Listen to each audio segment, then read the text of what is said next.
Oh my goodness. We're making a trencher today, which is basically a loaf of bread with loads of meat and sandwich stuff inside. Quite possibly the most ultimate roast beef sandwich. This one is going to get wows.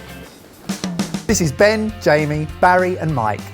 Don't mind me. We are old schoolmates and together the faces of Sorted, an online cooking community with one aim, to get more of our generation into the kitchen. In each episode, one of us attempts to impress the group with a great tasting recipe, and we talk food at the table.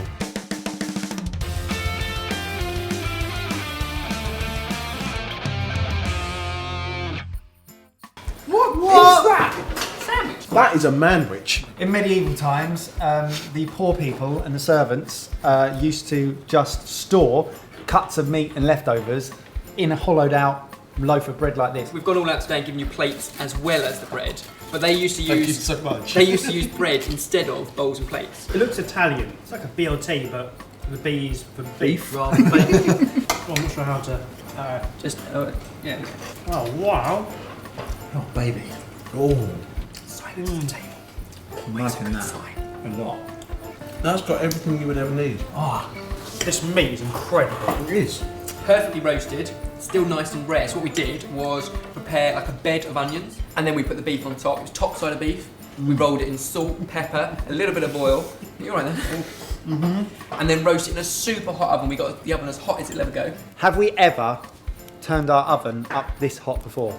Aside from things like pizzas, probably not. So it's at 240 degrees Celsius. Oh my goodness. And then we can turn it down as soon as it goes in, a bit lower, to 210, and roast it for 30 or 40 minutes. There's only one way to make this any better. Oh no, a crisp sandwich. And now it's turned into a crisp sandwich. That is the ultimate manwich.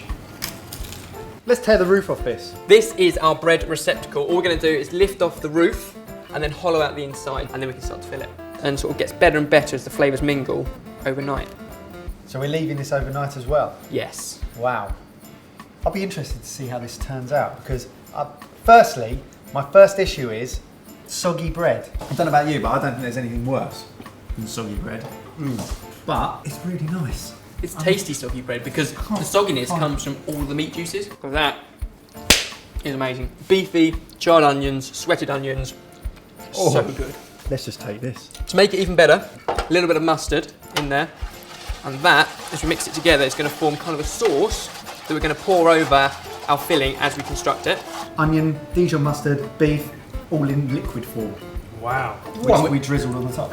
So then you layer the whole process up. You get everything else prepped. We've got rocket tomato, mozzarella. We've got our onions, raw, plus our sweet and roasted ones. Right, stop you there. Onions and tomato make a sandwich. I'm 100% confident in this. Without shadow of a doubt, if you put onions, raw onions, and tomato into any sandwich, it will improve it. The other thing to remember, when you are layering this up, you've got to season as you go.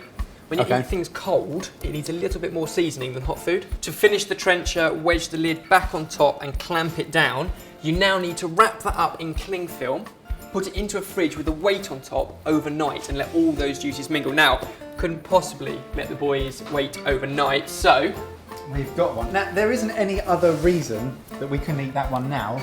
I mean, that's good to go, really. everything's cooked and ready to go. It gets better if you leave it. If you slice that now, it kind of falls apart. If you put it in the fridge with a weight on top, it's much better, which means this one is lunch tomorrow, this one is lunch today. We can get this one to the table very soon. I need to tell you that this weighs more than most newborn babies. Also, it's barely a recipe. It was so easy to put together. It literally was cook some beef, chop some stuff up, put it in a hollowed out loaf of bread. And plenty left for tomorrow. So I'm going to go and wrap that up along with the other one that is like a, well, it's more than a newborn baby. It's like a calf. It's going to be a good day tomorrow. Next week at the table, we make apple and butterscotch crepe cake. If you missed last week's venison pie with mash, be sure to check that out. And in the meantime, make sure that you're subscribed to Taste Made.